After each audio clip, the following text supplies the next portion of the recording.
co-pacer of the year here in Ohio, Dunkin. Betty, I want you to take us back to the Dan Patch Night, probably one of his most memorable wins this season. How are you feeling going into it? We raced like a bazillion horses that day at the fair, and I'm kind of embarrassed, but I fell asleep right before his race, and Nick had to wake me up 20 minutes later to tell me his race had just gotten over and that he won, and it was just total shock. No way. Yes. No way. Yes. How did you let that happen? You know, when I don't ever get nervous about a horse race. It doesn't matter if I'm driving or it's the breeder's car, and that doesn't mean anything to me. That horse, it doesn't matter if he was in a non-winners of 4, I would get nervous or whatever. But that was a big race, and Betty had went into the room, and we usually go in separate rooms to watch the big races, separate from each other.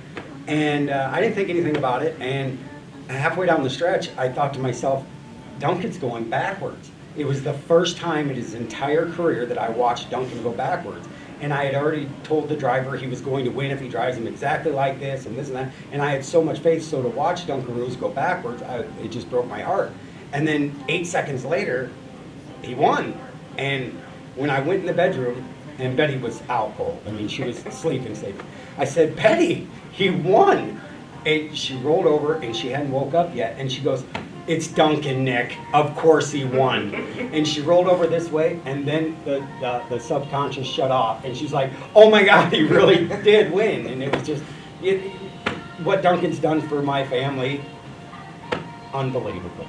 Now, he was originally in your guys' stable for really most of his racing career, but he has now moved over to Scotty DiDomenico. Not Domenico. Scotty DiDomenico. Yeah. Domenico, my apologies. Tell us about that partnership you have with him. You know, sending Dunkin, listen, I mean, we sent Janelle Granny to Virgil and to other trainers that are really great trainers. The difference with Dunkin is that would be like sending our son off with someone, you know? And so I had told Scotty that, you know, I'm going to send him out to you, blah, blah, blah. I said, but listen, dude, you know, Scotty and I have been friends for a long time. We're both from Chicago.